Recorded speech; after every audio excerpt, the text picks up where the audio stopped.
ये जो coaching industry है, फिर चाहे वो यूपीएससी की कोचिंग हो, नीट की हो, जेई की हो, वहाँ पर बहुत कुछ है जो सही हो रहा है और बहुत कुछ है जो गलत भी हो रहा है। सही के बारे में हमें बात करने की ज़रूरत नहीं है, वो कोचिंग वाले खुद ही बढ़ा चढ़ा करके बात करते हैं। आजकल मूवीज़ बन रही हैं, वेब सीरीज़ बन रही हैं, और ध्यान से देखोगे तो ये जो वेब सीरीज़ हैं, ये स्पॉन्सर्ड होती हैं किसी ना किसी कोचिंग अकेडमी से। सिर्फ एक सिचुएशन की एक साइड को आपको दिखाया जा रहा है, बाकी सारी साइड्स को छुपा दिया जा रहा है। तो क्या हो अगर आज के सेशन में उस साइड के बारे में बात करें जिसके बारे में रेयरली कहीं पर बात होती है, लेकिन होनी चाहिए। बहुत इंपॉर्टेंट है ये। मतलब क्या कि आप में से बहुत सारे लोग हैं जो इस तरह की कोचिंग या तो ले चुके हैं या ले रहे हैं, क्योंकि आज का जो एज ग्रुप है हमारे सेशन का वो 18-19 साल नहीं है, 25 साल के आसपास है। तो आप लोग या तो ऐसी कोचिंग्स में से निकल चुके हैं या अभी हैं, तो आपसे ज्यादा अच्छे तरीके से कोई नहीं बता सकता कि एक्चुअल में अंदर क्या नेगेटिव है। पॉजिटिव तो वो चीख चीख करके बता रहे हैं अलग अलग तरीकों से, बट नेगेटिव भी तो सामने आना चाहिए ना। वो कैसे आएगा जब तक आप लोग नहीं बताओगे, जो कि अंदर बैठ करके वो सब देख रहे हो। तो यही आज के सेशन का ऑब्जेक्टिव है कि लाखों करोड़ों बच्चे जो अलग अलग तरह की कोचिंग लेने वाले हैं, उनके सामने एक ऐसा सच आए जो किसी कोचिंग वाले ने स्पॉन्सर ना किया हो और जो बायस ना हो, बिल्कुल अनबायस्ड हो, यानी रियलिटी पे बेस्ड हो। मेरे हाथ में एक नोटिफिकेशन है गवर्नमेंट का। यह है सेंट्रल कंज्यूमर प्रोटेक्शन अथॉरिटी, यानी कि सीसीपीए की तरफ से एक नोटिफिकेशन आया था जहां पर उन्होंने 20 नोटिस इश्यू करे थे आईएएस कोचिंग इंस्टीट्यूट्स को फॉर मिसलीडिंग एडवर्टीजमेंट्स। इसके बारे में कितनों को पता है? बहुत कम लोगों को।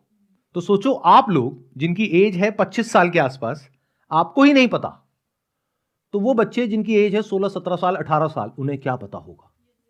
तो उन तक ये इंफॉर्मेशन पहुंचनी चाहिए या नहीं पहुंचनी चाहिए? अगर गवर्नमेंट कोई एक्शन ले रही है इन कोचिंग इंस्टीट्यूट्स के अगेंस्ट, तो वो उन्हें पता होना चाहिए। यही आज के हमारे सेशन का मोटिव है। अब ये मिसलीडिंग एडवर्टीजमेंट्स क्या होते हैं? है आप में से कोई जो इसके बारे में बताना चाहेगा? अच्छा, जो आप में से थोड़ा डर रहे होंगे ना इस बारे में बात करने से, तो प्लीज वो मत बोलिएगा, क्योंकि कैमरास लगे हुए हैं, तो सोच समझ करके बोलिएगा। सर उसमें मैंने अभी जो एक्सपीरियंस किया है, पहली बात तो जो एक टॉपर होता है, जो मिसलीडिंग एडवर्टीजमेंट है, वो कैसा होता है, एक ही टॉपर 10 इंस्टीट्यूशन प्रमोट करते हैं कि हमारे यहाँ से पढ़े लिए। ये पॉसिबल कैसे है? पॉसिबल ऐसे सर, गिव एंड टेक है ये एवरीथिंग। अगर आपके लिए, जैसे अब हम यहाँ पे आए तो हम प्रॉफिट के लिए आए, हमें कुछ तो मिल रहा है। बेशक हम फ्री ऑफ कॉस्ट यहाँ पे शॉर्ट लिस्टेड हुए कि चलो आओ आओ संदीप महेश्वरी सर के सेशन लो, लेकिन हम कुछ तो लेके जाएंगे यहाँ से। तो अगर कोई वहाँ पे आ भी रहा है, कोई टॉपर कि हाँ मैंने यहाँ पे कुछ किया, तो डेफिनेटली इज गेटिंग समथिंग। मतलब आप ये कह रहे हैं कि अगर वो उस इंस्टीट्यूट से नहीं निकला है फिर भी उसकी फोटो वहां पर यूज हो रही है, एग्जैक्टली सर, तो उसको कुछ डायरेक्टली या इनडायरेक्टली कुछ बेनिफिट मिल रहा है। Exactly sir. अब वो क्या है वो पता नहीं। यस सर, वो कुछ भी हो सकता है सर, जो हम एक्सपेक्ट भी नहीं कर सकते, अज्यूम भी नहीं कर सकते। तैयारी के दौरान जो भी बच्चे कहीं भी जा कर के टेस्ट लगाते हैं, मॉक पेपर्स लगाते हैं, तो अगर जा कर वो बस मॉक्स पेपर के लिए ही अगर रजिस्टर करते हैं, तो वो इंस्टीट्यूट वाले भी ये डाल देते हैं कि उन्होंने हमारे यहाँ से ही कोचिंग लिया है। तो आपका ये कहना है कि ये जो बच्चे जिनको ये दिखा रहे हैं कि इन्होंने हमारे यहाँ से करके टॉप किया है, उन बच्चों ने एक्चुअल में हो सकता है वहां से सिर्फ एक फ्री मॉक टेस्ट लिया है। Yes sir, yes sir. तो मतलब ये हुआ कि अगर आप कह रहे हो, अगर यूपीएससी की बात करी जाए कि लाखों बच्चों ने अप्लाई किया, उसमें से 3000 ने मेंस क्लियर किया, उनको बोल दिया कि आप हमारे यहां से फ्री मॉक टेस्ट ले सकते हैं।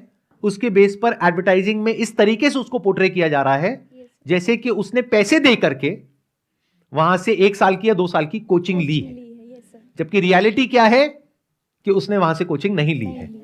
ये बिल्कुल ऐसा हो गया कि मैं जाऊं और जा करके टॉप जो बॉलीवुड के सेलिब्रिटीज हैं उनके साथ में फोटो खिंचा लूं और फोटो खिंचा करके बोलूं, अरे ये तो मेरे यहां से निकला है, ये भी मेरे यहां से निकला है, ये भी मेरे यहां से, ये तेरे को निकलना है, 50,000 रुपए दे दे, अगला तू ही है।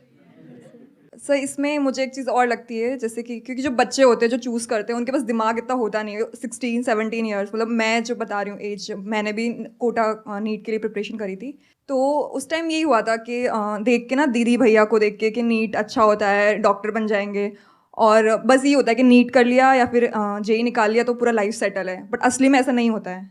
उसका जो पाथ है ना वो बहुत डिफिकल्ट है। तुम मतलब कि 5 ईयर MBBS करो, उसके बाद PG निकालो, वो भी 1-2 साल में नहीं निकलती है क्योंकि अगेन कॉम्पिटिटिव एग्जाम। इससे तुम कुछ और भी कर सकते हो। तो ये मतलब मुझे लगता है कि नीट और जो बड़े बड़े UPSC है या फिर जो सब भी है, वो बच्चों को ऐसा लगता है कि यही ड्रीम है, मतलब ये ड्रीम है, मतलब कि पता नहीं क्या हो जाएगा, जैसे तुम पता नहीं क्या बन जाओगे, जो कि नहीं है ऐसा। मतलब तुम एक नॉर्मल दूसरी जगह 3 साल काम सीख के भी कर सकते हो। मान लेते हैं आपने नीट क्लियर कर लिया, नहीं करा मैंने। नहीं मान लेते हैं आपने नहीं किया बट बहुतों ने कर लिया। हाँ। उसके बाद में एमबीबीएस की जो फीस होती है कॉलेज की वो कितनी होती है? गवर्नमेंट की तो बहुत लो होती है, लाइक 50,000 या फिर बहुत एम्स में जाओगे तो कुछ भी नहीं होती है। बट वहां पर होने की पॉसिबिलिटी बहुत कम बहुत होती है क्योंकि कम है। सीट्स कम होती है। तो मान लो आप प्राइवेट कॉलेज में गए तो वहां पे कितनी फीस होती है? 1 करोड़ 70 लाख से तो कम है ही नहीं कहीं पर भी। मतलब इंडिया टोटल में। खर्चा इंडिया वहां में। पे रहना हाँ। खाना पीना प्लस कॉलेज की फीस तो 1 वो CR 1 प्लस। करोड़ के आसपास आ जाता है हाँ। खर्चा। हाँ और ये करने के बाद में अगर आप आगे पीजी ना करो,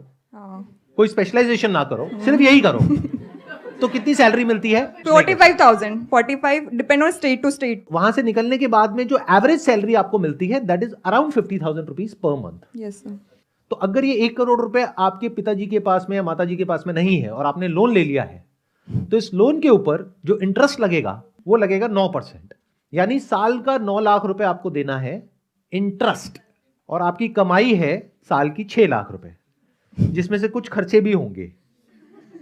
तो इसके ऊपर एक बहुत बड़ा क्वेश्चन मार्क है कि क्या ये रास्ता जिसके पीछे पूरी दुनिया दीवानी है, क्या ये रास्ता सबके लिए सही भी है या नहीं है? मुझे यही बोलना चाहती हूँ यूपीएससी के बारे में कि कुछ बच्चे सिर्फ एक टीचर को देख के, एक पर्टिकुलर टीचर को देख के सिर्फ एक कोचिंग में जाते हैं, लेकिन वहाँ पर क्या होता है कि वो सिर्फ आपको एक सब्जेक्ट का कोर्स नहीं देंगे, वो आपको सिर्फ बहुत ज़्यादा कंबाइंड सब्जेक्ट का, मतलब कि आप सिर्फ एक टीचर को देख के जा रहे हो कि ये टीचर अच्छा पढ़ाता है, आपने कहीं से सुना है या यूट्यूब से देखा है या शॉर्ट पे देखा है, लेकिन वहाँ पे जाके वो आपको जीएस की, मतलब हिस्ट्री, ज्योग्राफी, पॉलिटी की सबकी कंबाइंड कोर्स देते हैं, जो बैठते हैं 1-1.5 लाख रुपए बैठ जाते हैं। ये जो एक टीचर होता है जिसको देख करके बच्चे दीवाने हो जाते हैं, यस सर। अरे सर यस। उनकी बातें सुनते हैं तो सर बड़ा अच्छा लगता है, मन करता है बस सुनते ही रहो।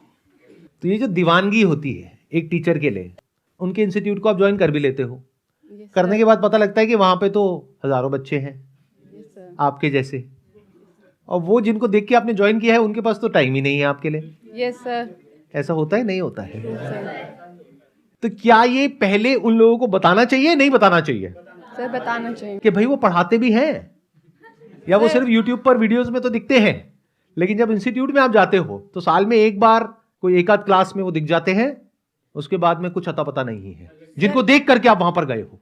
और एक मेन रीज़न और है जो आपने बोला था कि जो टॉपर्स ऐड क्यों होते हैं, क्यों, और मतलब कोचिंग इंस्टीट्यूट में सबके नाम क्यों आते हैं, मतलब मोस्टली इंस्टीट्यूट ये करते हैं, ये ऑफ़र करते हैं अपनी स्कीम्स के साथ कि अगर किसी बच्चे का प्रीलिम्स क्लियर हो गया या मेंस में उसके कुछ भी क्लियर हो गया, उसके हाई रैंक्स आ रहे हैं, मार्क्स आ रहे हैं किसी भी कोचिंग में, तो वहाँ पे टेस्ट फ्री कर दे, या वो स्पेशल क्लासेस जो उस बच्चे को देते हैं या टीचर्स या फिर लाइब्रेरी देते हैं। Yes sir, not only library, food, even Accommodation। Yes sir, वो रहने का मैं ठीक कह रहा हूँ, अकोमोडेशन भी दे देते हैं। यस सर, वो देते हैं। अगर प्रीलिम्स क्लियर है, जैसे इस बार जिन बच्चों का प्रीलिम्स क्लियर हुआ है उनको मेंस की answer writing free, even mains अगर जिनका क्लियर हुआ है इंटरव्यू और खाने तक का फ्री है। जब तक आपको एक interview- मजेदार बात बताऊं, यस सर। ये मेरी यूपीएससी कोचिंग रियलिटी वाली वीडियो अपलोड हुई थी ना, यस सर। तो वहां पे आप नीचे कमेंट्स जा करके देखो, बहुत बच्चों ने वहां पर, क्योंकि वो ब्रेन वॉश हो चुके हैं पूरी तरीके से, यस सर। वो कमेंट कर रहे हैं सर आप ये कैसे बोल सकते हो इनके बारे में, ये तो फ्री में बच्चों को रहना देते हैं, खाना देते हैं, फ्री में उनको कोचिंग देते हैं। मैंने कहा किनको देते हैं, तो मैंने थोड़ा रिसर्च किया, तब पता लगा वो बच्चे जिनका प्रीलिम्स क्लियर हो जाता है। जी जी, जो बच्चे सिलेक्टेड हैं उनको इंटरव्यू के लिए free interview most of the right. Coaching. तो 2 लेयर है अगर आप ध्यान से समझोगे, एक है जिनका मेंस क्लियर हो गया है यानी 3000 बच्चे, उनके लिए क्या है, free mock test, yes sir. जिसकी की वीडियो बनेगी बढ़िया सी और उसकी शॉर्ट्स बनेंगी और सब जगह अपलोड हो जाएंगी, और स्पेशल और उसमें कुछ इतने कमाल के क्वेश्चंस पूछे जाएंगे कि वो वायरल हो जाएगी, और जैसे ही वो वायरल हुई तो बच्चे दीवाने हो गए। सिर्फ एक मॉक टेस्ट के बेसिस पे कि ये यहाँ पे गया है, ये बच्चा हमारे पास मॉक टेस्ट देने आया है, तो वो उसे अपने फ्रेम पे या अपने ही बैनर पे लगाते हैं। इसके पीछे ना 2 रीजंस हैं कि वो टॉपर्स क्यों नहीं बोलते हैं। एक है ग्रीड, एक है फियर। अब ग्रीड सिर्फ पैसे की नहीं होती है, ग्रीड फेम की भी होती है। अभी मेरा ये क्रैक हुआ और इतने बड़े सर मेरे बारे में इतना कुछ बोल रहे हैं, मेरी वीडियोस अपलोड हो रही हैं, स्प्रेड हो रही हैं, वायरल हो रही है, होने दो, मेरे को क्या फर्क पड़ता है। That is one. तो उसको क्या मिल रहा है, फेम मिल रहा है। अच्छा, अंदर की कोई सेटिंग है या नहीं है उसके बारे में हम कुछ नहीं कह सकते विदाउट एनी प्रूफ, तो उसकी हम बात नहीं करते। दूसरा क्या है, फियर, कि मान लो कोई टॉपर है जिसके अंदर से ये आ रहा है कि ये गलत हो रहा है, मान लो आप ही वो टॉपर हो और 10 जगह पर आपकी फोटोज यूज करी जा रही हैं, हर एड में फ्रंट पेज पे आपकी फोटोग्राफ है, AIR1 ये नाम है, और इस कोचिंग में, और दूसरी कोचिंग की एड में भी है, तीसरी में भी है, चौथी में भी है। अब आप वो देख रहे हो, आपको अंदर ही अंदर गुस्सा तो आ रहा है, और आपने अपने पेरेंट्स से बात किया कि क्या मुझे कुछ करना चाहिए इनके अगेंस्ट। आपके पेरेंट्स क्या बोलेंगे कि छोड़ना बेटा, अपने काम पे ध्यान दे, कहां इन लोगों से लड़ेगी। मतलब क्या है, डर कि अगर मैंने इनसे पंगा लिया तो मैं तो इनका कुछ नहीं बिगाड़ सकती, ये मेरा बहुत कुछ बिगाड़ सकते हैं, तो क्यों पंगा लेना है, छोड़ो ना। तो जिस इंसान की ऐसी अप्रोच है, क्या वो IAS बनने के लायक है? No sir. तो गलती सिर्फ इन कोचिंग इंस्टीट्यूट्स की नहीं है, आपकी भी है। Why are you saying students? आप ही तो वो स्टूडेंट्स हो, यस सर, ट्रू। आप ही तो वो एस्पिरेंट्स हो, यस सर। आपसे अलग थोड़ी हैं कि दूसरे प्लेनेट से थोड़ी ना आ रहे हैं। अच्छा, अब मैं आप लोगों से एक क्वेश्चन पूछता हूं कि अगर आप वो टॉपर हो भी सकते हो, मतलब ऐसे क्यों देख रहे हो, तो आप लोगों को तो यकीन ही नहीं है। मान लेते हैं आप वो टॉपर हो और आपके साथ में कुछ ऐसा होता है, तो क्या करोगे? सर ऐसे केस में अब इतनी मेहनत करता है एक स्टूडेंट, और फिर उसके बाद भी मतलब इतना स्टूडेंट मेहनत करता है, क्योंकि IAS क्रैक करना बहुत मुश्किल है, उसके बाद भी अगर वो ये सब कर ले तो फिर उसके बाद वो कैसे करेगा? मतलब कि अब वो कर दे, फिर उसका वो IAS नहीं बन पाएगा, या फिर उस पर इतने केसेस हो जाएंगे, क्योंकि अगर आप IAS बन रहे हो या फिर कोई भी कुछ बन रहे हो और आप पे इतने केसेस हो गए पहले ही इंस्टीट्यूशन में, क्या अगर आपने किसी इंस्टीट्यूशन के अगेंस्ट कर दिया, वो आप पे केस कर देंगे, आप IAS नहीं बनोगे, क्योंकि आप IAS बनने के लिए आप केस नहीं कर सकते, तो फिर स्टूडेंट वो आगे कैसे फॉरवर्ड करेगा? या तो इसके लिए एक अलग सिस्टम हो। आप कुछ गलत नहीं कर रहे हो तो आपके ऊपर केस कैसे हो सकता है? इसके लिए आपको कॉन्स्टिट्यूशन की बेसिक नॉलेज होनी चाहिए, जो आई थिंक आपको पढ़ाई जाती है। The best defence against defamation is truth. अगर आप उतना ही बोल रहे हो जितना कि सच है, फॉर एग्जाम्पल आप इंटरव्यू में यह बोल रहे हो कि मैंने इनके यहां पर फ्री मॉक टेस्ट दिया था, लेकिन मैंने वहां पर पैसे दे करके कोई कोचिंग नहीं ली थी, फिर भी वो मेरा नाम यूज कर रहे हैं और वहां पर ये नहीं लिख रहे हैं कि मैंने उनके यहां से सिर्फ फ्री मॉक टेस्ट लिया है। अगर आप इतना करते हो तो किसी की हिम्मत नहीं है कि आपके अगेंस्ट कोई भी एक्शन ले ले। जो एक्चुअल में सच है उतना ही बोल रहे हो, किसी को डिफेम नहीं कर रहे हो, बस अपना स्टैंड क्लियर कर रहे हो, तो उसमें कोई दिक्कत नहीं है। दुनिया की कोई ताकत आपका कुछ नहीं बिगाड़ सकती है। इतना तो आपको करना चाहिए या नहीं करना चाहिए? Yes sir. क्योंकि अगर आप ये नहीं करते तो आपकी वजह से, उनको तो छोड़ ही दो जिनकी रग रग में लालच दौड़ रहा है, क्योंकि ये कोई छोटा गेम नहीं है। आज की डेट में जो कोचिंग इंडस्ट्री है उसका साइज है इंडिया में 58,000 करोड़, 58,000 करोड़, और अगले कुछ साल के अंदर अंदर ये हो जाएगा 1 लाख करोड़। तो जहां पर लाखों करोड़ रुपए इन्वॉल्व होते हैं वहां पर सब तरह के काम होते हैं, तो इसकी रिस्पॉन्सिबिलिटी है आप लोगों के ऊपर। अगर आपका सिलेक्शन हो जाता है तो आप ये इंश्योर कर सकते हो कि बाकियों का मैंने ठेका नहीं लिया कि वो क्या करते हैं क्या नहीं करते, मैं कुछ भी गलत नहीं करूंगा या नहीं करूंगी। इतनी ईमानदारी आपके अंदर होनी चाहिए। Yes sir. अगर इतनी भी नहीं है, you don't deserve to be there. Sir I don't know that if it is a scam, but I really want to ask you कि आपको क्या लगता है उसमें ओपिनियन में, बिकॉज मैं JEE मेंस की क्लासेस मैंने अटेंड करी थी मैंने बैक इन 2018 और 19। जब मैं सर वहाँ पे गया तो मैं 4 दिन के बाद मैंने दिमाग से उतार लिया, मैंने कहा भाई मुझे नहीं करनी ये चीज़। बट जब हम सर रिफंड के लिए आस्क करने के लिए जाते हैं ना, तो ये लोग कोचिंग होती है उसकी अमाउंट को सेपरेट कर देते हैं, और जो मर्चेंडाइज है ना उसको ये लोग सेपरेट कर देते हैं। सो फॉर एन एग्जाम्पल कुछ चीज़ें होती हैं जो रिलेटेबल भी नहीं है, आपको ये लोग छाता दे देंगे, आपको ये लोग बैग दे देंगे। अच्छा, उसके भी पैसे होते हैं, वो फ्री नहीं होता सर। सब छाते पे उनकी ब्रांडिंग है, तो कायदे से फ्री होना चाहिए। कायदे से सर फ्री, इनको पैसे देने चाहिए हमको, because we are promoting their business. Right, क्योंकि आप एक ऑटो रिक्शा की तरह हो जिसके पीछे इनका लोगो लगा हुआ है, आप टी शर्ट पहन करके घूम रहे हो और पीछे कुछ लिखा हुआ है और आप बड़े खुश हो रहे हो। उसमें सिर्फ उनका लोगो होता है, ये भी लिखा होता है बुरी नजर वाले तेरा मुंह काला है। सर ऐसा नहीं होता। क्लियर कट ब्रांडिंग होती है और मॉड्यूल्स होते हैं सर। अब मॉड्यूल्स अगर हम तुमको वापस करना चाहते हो तो ले लो, और सर ऐसा नहीं है कि कुछ सस्ता हो रहा है मॉड्यूल। तो ब्रेकअप क्या होता है सर? लिटरली अभी तो मुझे नहीं पता क्या अमाउंट है, बट उस टाइम के हिसाब से आई पेड ओवर 1.5 lakhs, और मुझे रिफंड के तौर पर मुझे नहीं लगता कुछ 70-80,000 से कुछ ज़्यादा मिला था।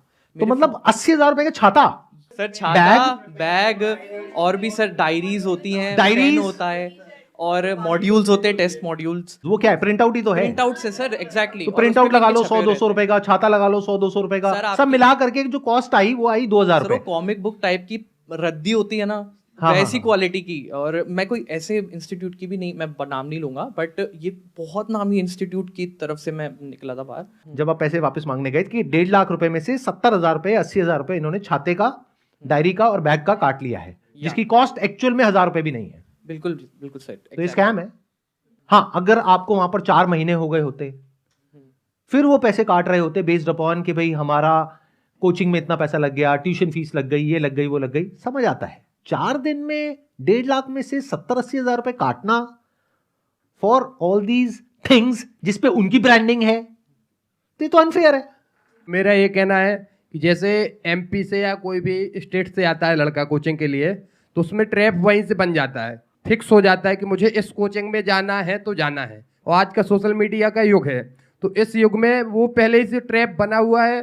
आते हैं भीड़ की तरह, 500-800 बच्चे हर बैच में लगातार बढ़ रहे हैं और बैच एड ऑन होता रहता है। जैसे शुरू में आज के टाइम यदि कोई भी बैच शुरू हो रहा है तो उसको एक सेपरेट स्थिति में रहेगा, उसके बाद फिर ये बैच दूसरा बैच मर्ज करके इकट्ठा कर दिया जाएगा। चलो इसको ऐसे देखते हैं कि अगर मैं उनकी जगह होऊंगा तो मैं क्या करूंगा। मेरी अपनी एक यूपीएससी कोचिंग की एकेडमी है जहां पर हजारों बच्चे पढ़ते हैं, तो मेरे हिसाब से क्या सही है, क्या गलत है, क्या होना चाहिए, क्या नहीं होना चाहिए।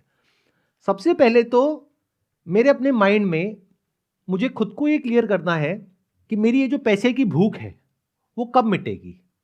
100 करोड़, 200 करोड़, 500 करोड़, मतलब कुछ तो होना चाहिए ना माइंड में, क्योंकि अगर वो है ही नहीं तो होगा क्या कि आज अगर उनके पास में 200 करोड़ रुपए हैं तो उनका दिमाग कहां चल रहा होगा कि अब इस 200 करोड़ को 1000 करोड़ कैसे बनाए।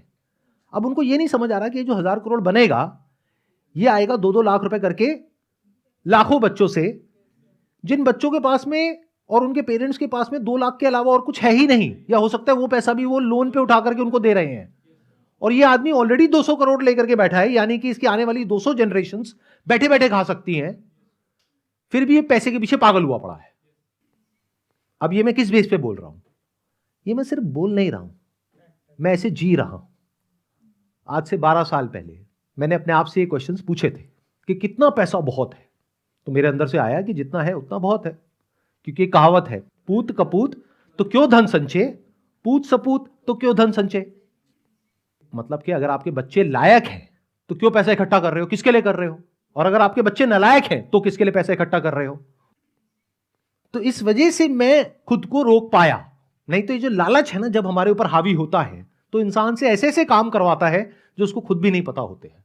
और ये जो इंसान होते हैं ना ऐसे, ये भेष बदल के आते हैं। मेरी इस बात को ध्यान से सुनना, ध्यान से समझना, ये भेष बदल के आते हैं। ये अपने आप को ऐसा दिखाते हैं कि इनसे अच्छा इंसान दुनिया में कोई और है ही नहीं।